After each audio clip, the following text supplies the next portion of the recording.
They didn't even look at her face when she was dragged into the triage tent. Blood soaked the sand beneath her boots, dark and heavy, pooling as if the ground itself was tired of holding her pain. Her uniform was torn, burnt at the edges, the insignia barely visible through dirt and ash. One arm hung at an unnatural angle. Her breath came shallow, broken, each inhale sounding like it might be her last. Next, someone shouted. A medic glanced down, barely slowing his pace. Female contractor, he muttered. No ID. Found near the blast zone, another voice replied. The medic frowned, already turning away. We don't have time. Priority is Delta team and officers. She tried to speak. Her lips moved. No sound came out. A stretcher rolled past her. Another soldier, male, less wounded, already receiving morphine and oxygen. Boots rushed. Orders barked. Life-saving decisions made in seconds. Someone near the back scoffed. Let her die. We can't waste resources. The words landed heavier than the shrapnel still buried in her side. They pushed her stretcher toward the far edge of the tent, the place where the dying were parked. No monitors, no rush, just shade, dust, and waiting. Waiting to bleed out. Hours earlier, the desert had been quiet in the way that made experienced soldiers nervous. No birds, no distant gunfire, just wind moving across abandoned structures like a held breath. She moved low, her body blending with the terrain, every motion calculated. Her rifle was an extension of her arms, her eyes scanning angles most people never noticed. Her call sign crackled softly in her ear.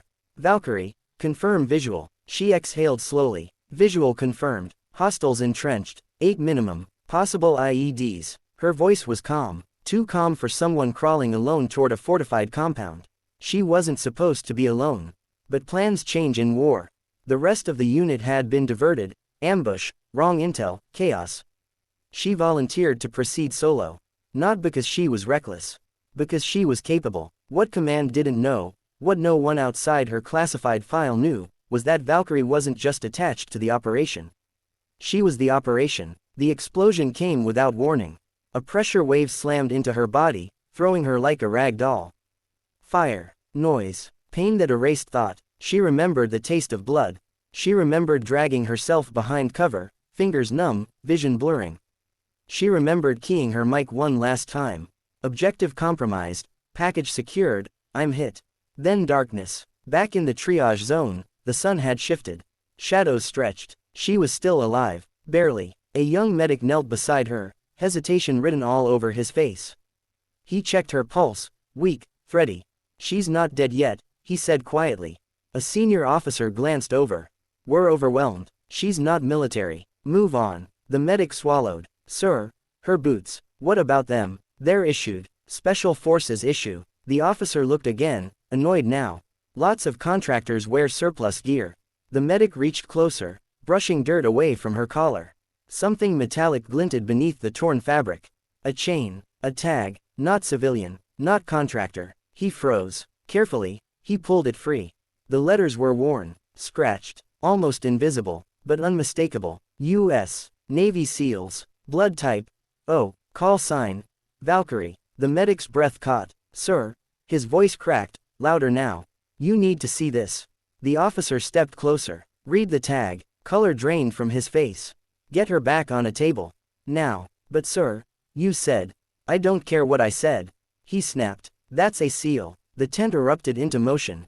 IVs. Tourniquets. Oxygen. Orders overlapping. Someone shouted for a surgeon. Another ran for blood. But she was fading fast. And the worst part, she could hear them. Even as the world slipped in and out, she heard the panic. The regret, the realization that the woman they had left to die, was one of the deadliest operators ever deployed. As they cut away her uniform, they saw the scars. Old ones, gunshots, burns, knife wounds, a body that had been to hell, and come back again and again. One nurse whispered, "How many missions has she done?" No one answered, because the truth was classified.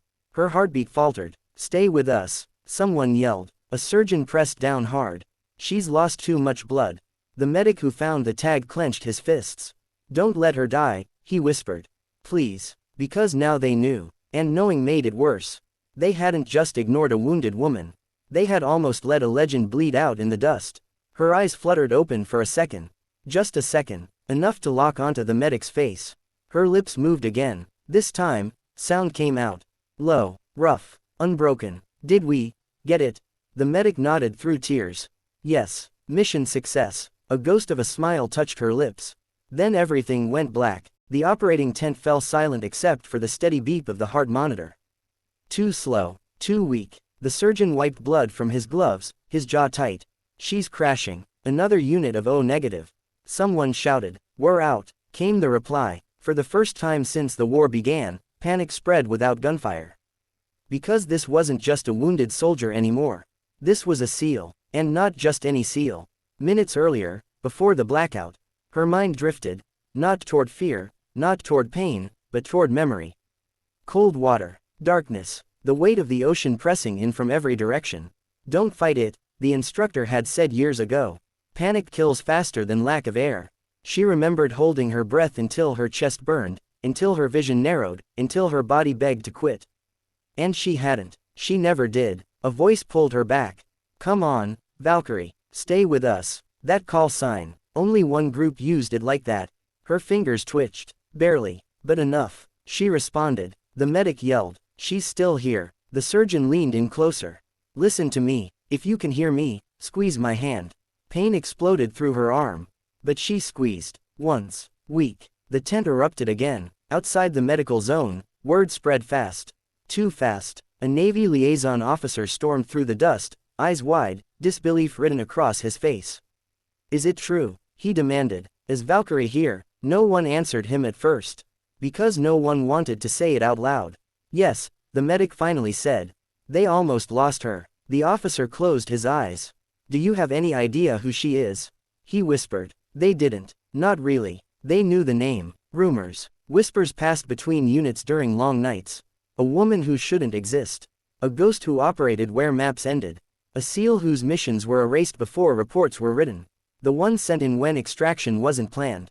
When survival wasn't expected. The officer stepped into the tent and froze. Her chest rose and fell under the ventilator. Barely. Her face, now cleaned of blood, was calm, almost peaceful, like she was sleeping. But the scars told the truth. This base exists because of her, he said quietly. Heads turned. She rerouted an entire insurgent network 3 years ago. Alone. Saved over 100 lives. You know that convoy ambush that never happened? He pointed at her. That was her. Silence. The officer's voice dropped. If she dies, command will want answers. Everyone knew what that meant. Careers would end. Lives would be ruined. Not because she was famous. But because she mattered. Inside her mind, she was still fighting. Darkness pressed in again. This time heavier. Final. She felt herself letting go. Then, a voice. Not a memory. Not a dream. A real voice. You don't get to quit, Chief. Her eyes snapped open. Just a crack. The medic leaned over her, tears streaking through dust on his face. You survived worse, he said. You don't die here. Not like this. Her lips trembled. Still, breathing. Yes, he laughed weakly. Barely. But you are. She exhaled. Good. The surgeon slammed his hands down. We've stabilized internal bleeding. A cheer broke out before anyone could stop it. Her heart rate steadied. Not strong, but stubborn. Like her. Hours passed. Then days. She didn't wake again. Not fully, but she lived. That alone felt like victory.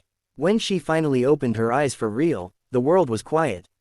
Too quiet. White walls. Machines. A hospital. Not a tent. Stateside. She stared at the ceiling, counting breaths. A shadow moved beside her bed. You scared the hell out of us, a familiar voice said. She turned her head. The officer stood there again. Softer now. Where am I? Home, he said. As close as you get. She smirked faintly. Did we win? He nodded. Because of you. Silence stretched. Then she asked the question she'd been carrying since the sand. They said, let her die. The officer didn't lie. Yes. Her jaw tightened. But there was no anger. Only clarity. She closed her eyes for a moment. Then opened them again. They didn't know, she said simply. No, he agreed. They didn't. Weeks later, she stood alone on a training field. Still healing. Still scarred. But alive. A group of new medics trained nearby. Young. Fast. Confident. She watched them quietly. Then stepped forward. I have one rule, she said. They snapped to attention, startled. On the battlefield, she continued, voice steady, you don't decide who deserves to live. They listened. You treat everyone like they matter. Silence. Because one day, she finished, the one you leave behind might be the reason you're standing here. No one spoke. They didn't need to. Her file remained classified. Her name stayed out of headlines. Just the way she wanted it. But on that base, everything changed. No more ignored stretchers. No more assumptions. Because once, they left a woman to die. And she lived.